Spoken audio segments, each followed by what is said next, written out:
Oh dear. Right. Going to share my screen.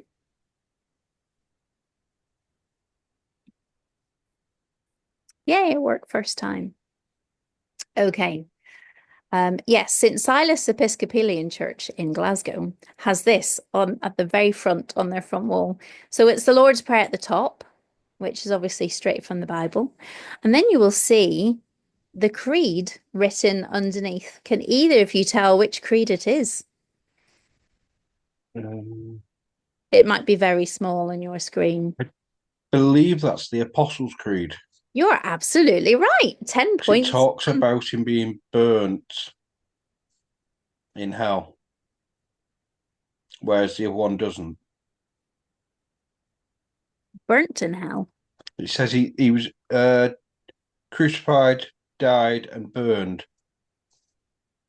I think it's supposed to be buried. Oh, buried is it? Yeah, But it's very hard to read because of the font that they've used. And I don't know if you noticed, but on some lines, they've just squashed more letters in.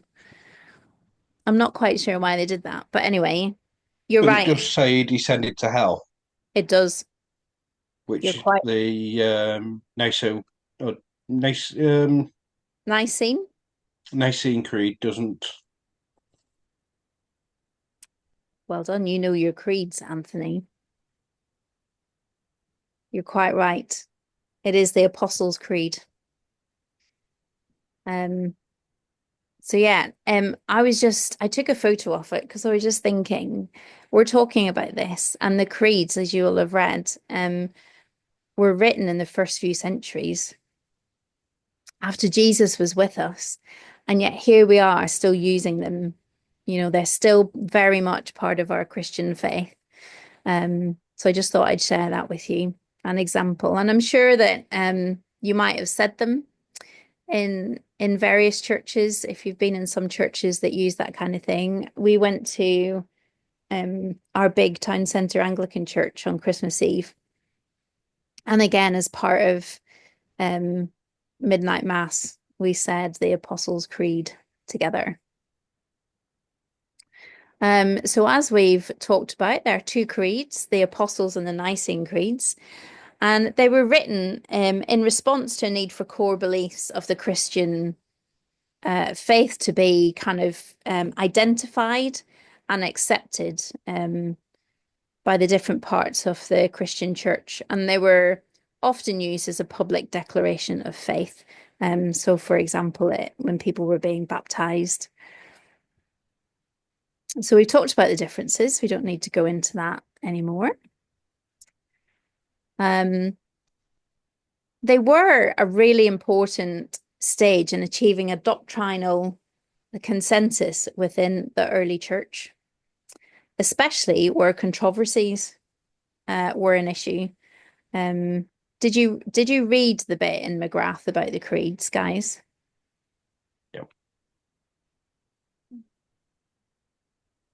So the Arian controversy, which again is one of those controversies that might give you something very interesting to write about if you were interested.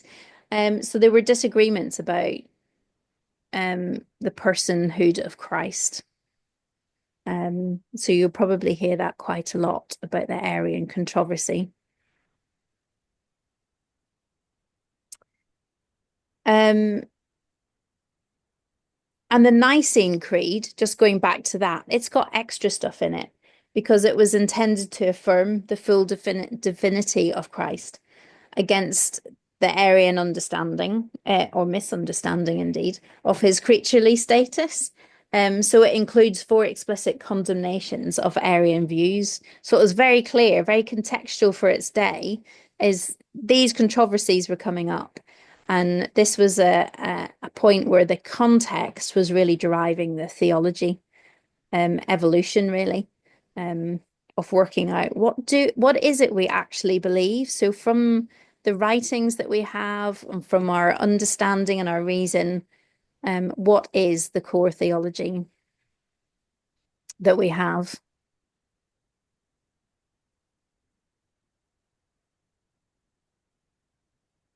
Okay, so we're going to move on to have a little think about our quadrilateral again.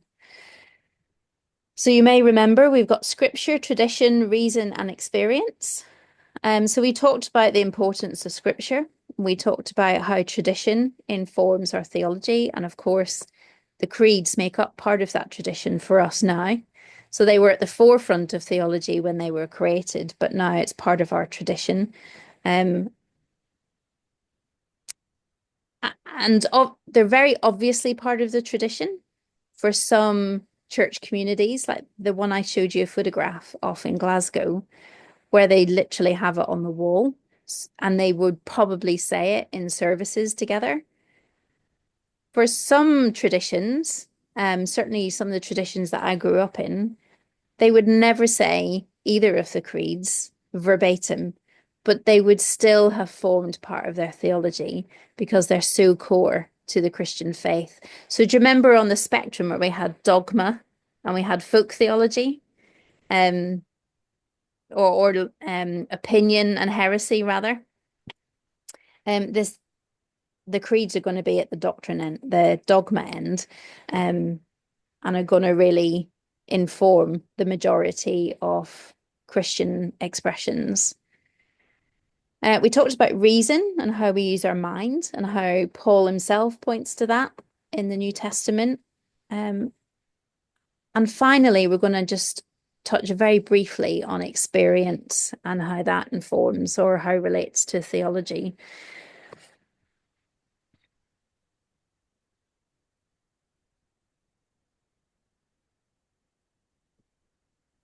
So McGrath defines religious experience as that which arises out of traveling through life. Now, obviously, that would be true for any experience. Um, we all have experiences that maybe have nothing to do with theology. Experience is just, what we pick up on through life. The McGrath expands on this to say that religious experience is an accumulated body of knowledge which comes from first-hand life encounters. But more specifically, in spiritual terms, its meaning refers more to the inner life of individuals, in which those individuals become aware of their own subjective feelings and emotions. It relates to the inward and subjective world of experience as opposed to the outward world of everyday life. So it's not just about the tangible things that we see. It's about kind of what's going on inside of us, how we actually experience the world ourselves. Because us three could all go through the same experience, but perceive it a bit differently. And that will depend on what our upbringing is or what our previous life experiences are. Depends on our whole worldview, really. There was a Harvard psychologist called William James, who lived kind of second half of the 19th century into the first bit of last century. Um, and he did a study called The Varieties of Religious Experience. And he stressed the importance of the subjective aspects of religion in general and Christianity in particular. Um, in developing his account of religious experience, James drew extensively on a wide range of published works and personal testimonies from people engaging with religious experience on its own terms and taking accounts of such experiences at face value. Um, so this is maybe not something that is very much researched or talked about in some circles of church. So some theologians would not agree that experience should form part of our theology. It shouldn't be part of the method that we use for theology. But McGrath says that James's research demonstrates that Christianity is not simply about ideas, as our discussion of scripture, reason, and tradition might suggest. It is about the interpretation and transformation of the inner life of the individual. So what it's saying is there's that real acknowledgement that faith, religion, our theology is not just about in our heads. It's not just about reason. It's about how we embody that reason, how we embody those ideas within our lives. And I reckon you guys would probably agree with that stance. But it's good to be aware that not everybody who does theology has that stance. They wouldn't necessarily see experience as appropriate as part of that process. So there are four main approaches to the relationship between theology and experience. So one might say experience provides a foundational resource for Christian theology. So some people, and I think Ruth, you would probably, from what you've said before, have this stance that experience is an absolutely legitimate foundational resource for Christian theology. But not everybody believes that. So some people might think that Christian theology is able to relate to human experience and to the ultimate questions that arise from it.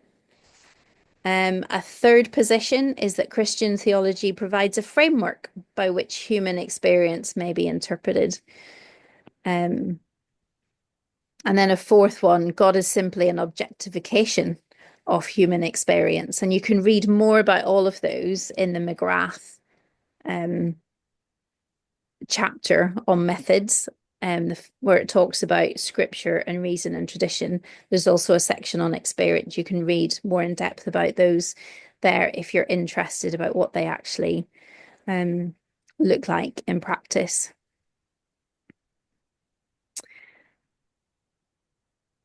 My own personal belief is that faith, theology, is partly experiential. We could probably have a discussion all evening about which of the four of the previous ideas we would hold to. But we don't really have time to go into a lot tonight. But whilst I believe that experience is an important part of doing theology, it's definitely part of the quadrilateral, I would probably want to make it a smaller circle than definitely scripture. Because I think scripture trumps experience. If we were playing trumps, then I think scripture definitely trumps experience because experience is so subjective and our feelings can often be subjective. Um, so how we feel about something one day might be entirely different about how we feel about it on another day, and that will depend on lots of different things. Um, and we might think that we hear God saying something, but as scripture tells us, we need to test that. We need to test it with scripture. We need to test it through prayer and watching to see what happens. Because otherwise we can get ourselves down some terrible rabbit holes and in some difficult situations. I'll give you a very extreme example. A chap that I used to know where I used to live when I was younger, he was divorced from his wife because someone in church leadership where he used to live told his wife that she needed to divorce her husband, and that was God's will. So there had been previously nothing wrong with their marriage at all. Well, obviously there's issues in lots of marriages, but um, everything was fine until this church leader got involved. Um, and so she divorced him. Obviously that's a much shorter story than the situation actually was, but we need to be very careful about how we use experience in doing theology. We need to question about whether there's evidence for a common core experience throughout human history and culture. So some theologians believe that there were specific core experiences that were common across history and culture. But there's been a lot of debate and questioning over whether that's actually true. And actually, how do you evidence that? It's very hard to evidence subjective experiences and feelings. We also need to question Does examining human experience tell us more about human beings rather than about God? Um, and there's a question to ponder for you. Um, we do need to remember, above all else, that experience is only one part of the theological conversation. So all of our theology can't be based on experience alone, regardless of where we think that experience is coming from. We need to bring it into conversation with a reason, with scripture, as well.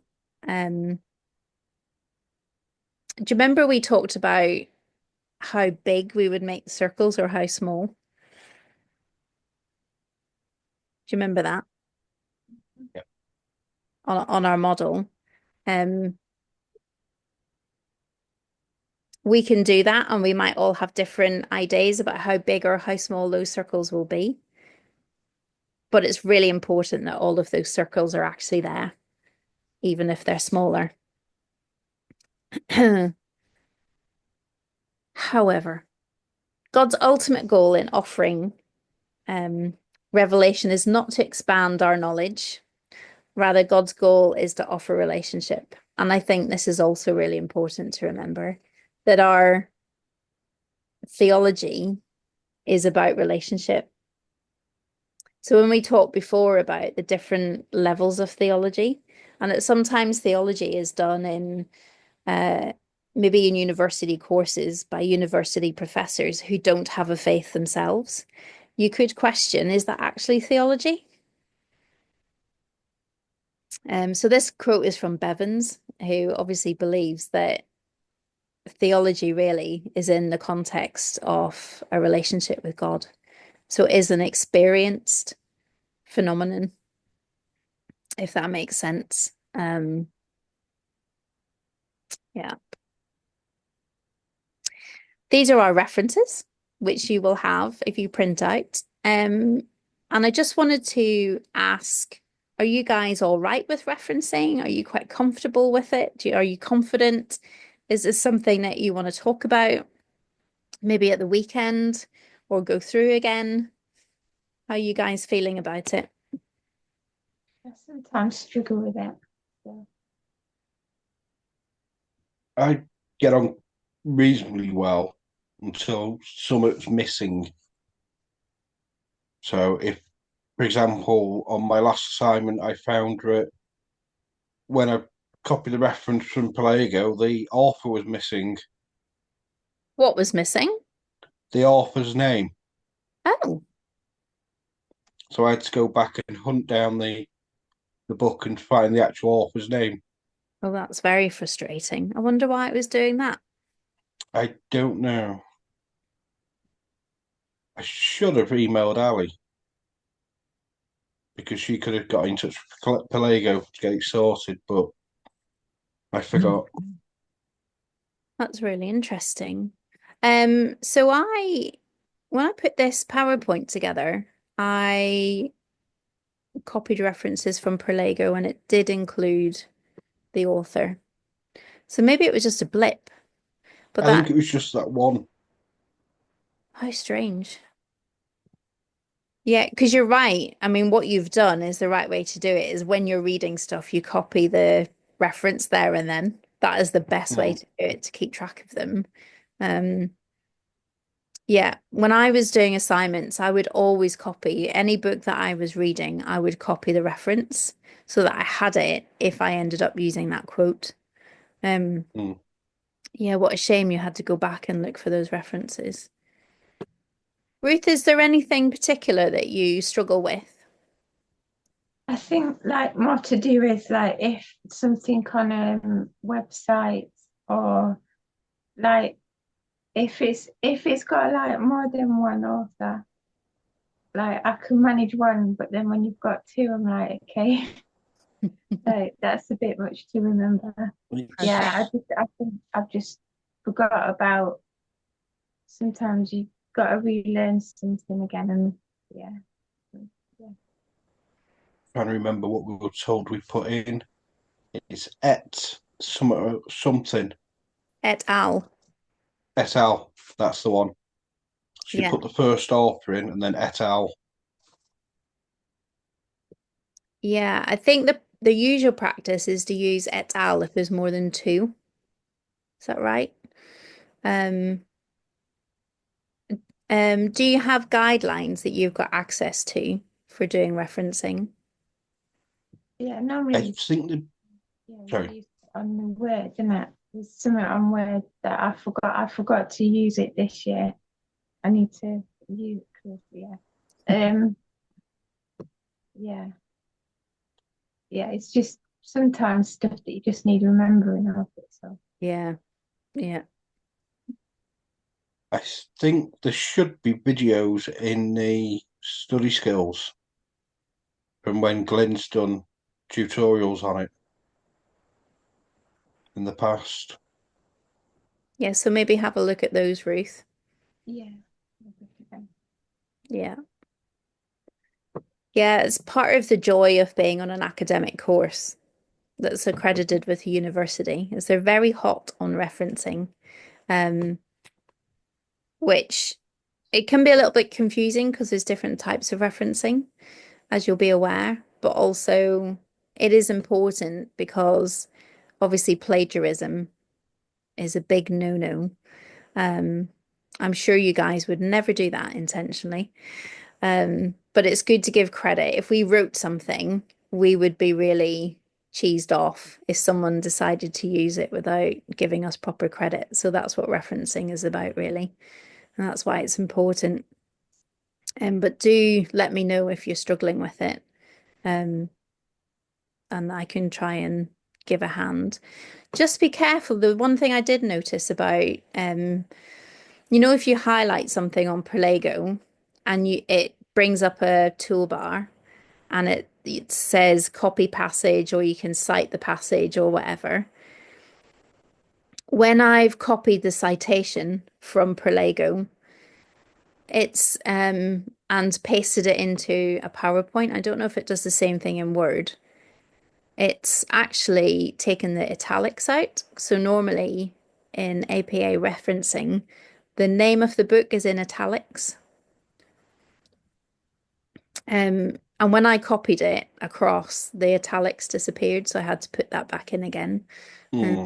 so just be aware of that. All right. Some Well, on you go, Anne. That's something I never know where to put the italics, so I'd never end up doing it. Okay. And no one ever picks up on it. Oh, really? I shall just make a note. No, just joking. Um, yeah, as I understand it in APA referencing, it's the title of the book. Books are probably the most straightforward thing to reference. It Hmm. can get confusing if you're referencing a journal article. Um, it's most likely to be the name of the journal that gets put in italics. Um, but it's worth going back to check before you start an assignment. Just refresh, like you've said, Ruth. You just need a little reminder of what it's supposed to look like, and then do check your reference, your bibliography section of your essays before you hand them in.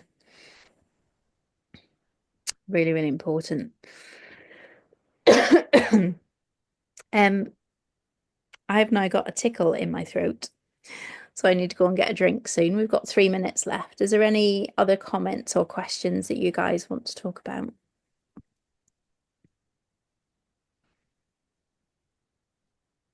Not that I can think of. Okay. You happy, Ruth? yeah, Okay, so you've got that activity to do on Moodle that I've put up, which is for next Tuesday. And you guys can let me know tomorrow if there's any specific part of history that you want to cover to do a summary of. Does that sound okay? yeah. Yeah. Are we gonna like present it or just gonna? Yes, but there's only going to be uh four of us, because we'll be at Ali's, obviously. So we'll be sitting around very informally, like having a chat. You don't even need to stand up. And you can give us all a piece of paper with it on, and we'll all have our heads down looking at the paper.